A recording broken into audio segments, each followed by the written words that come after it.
আসসালামু আলাইকুম গাইস, কেমন আছেন? আশা করি আপনারা সকলেই ভালো আছেন। তো আমি আপনাদের দয়ায় আলহামদুলিল্লাহ অনেক ভালো আছি। তো আজকে একটা খুব গুরুত্বপূর্ণ একটা কথা বলবো। যারা সৌদি আরবে নতুন আছেন বা যারা মনে করেন সৌদি আরবে বা বিভিন্ন কান্ট্রিতে বাসা ভাড়া বা রুম ভাড়া দেন, খুবই সাবধান থাকবেন।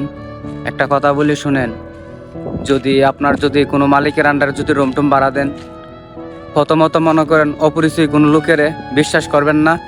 আর দ্বিতীয় কথা, কোনো বন্ধু বান্ধবের কথা শুনে কাউকে রুম ভাড়া দিবেন না, এটাই বাস্তব।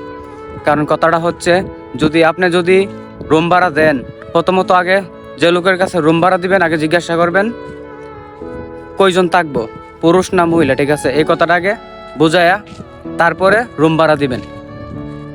দ্বিতীয় কথা হচ্ছে ইকামা চেক দেবেন। আর যদি কোনো পুরুষের সাথে যদি কোনো মহিলা থাকে, প্রথমত দুজনের ইকামা চেক দিবেন। তারপর জিজ্ঞাসা করবেন তারা কি স্বামী স্ত্রী নাকি স্বামী স্ত্রী না, মানে সব কিছু তথ্য লইয়া তারপরে তাদেরকে রুম ভাড়া দিবেন। কারণ এইগুলা ঘটনা অ্যাভেলেবেল হচ্ছে।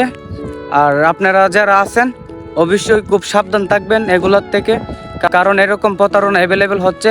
দিন শেষে দেখবেন আপনাকে ফাঁসিয়ে দিয়ে ওরা চলে যাইব, ঠিক আছে?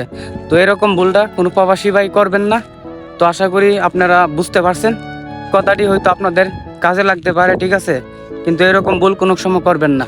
পরিশীলন তারপরে রুম ভাড়া দেন, ঠিক আছে? তো সবাই ভালো থাকবেন, সুস্থ থাকবেন। খোদা হাফেজ।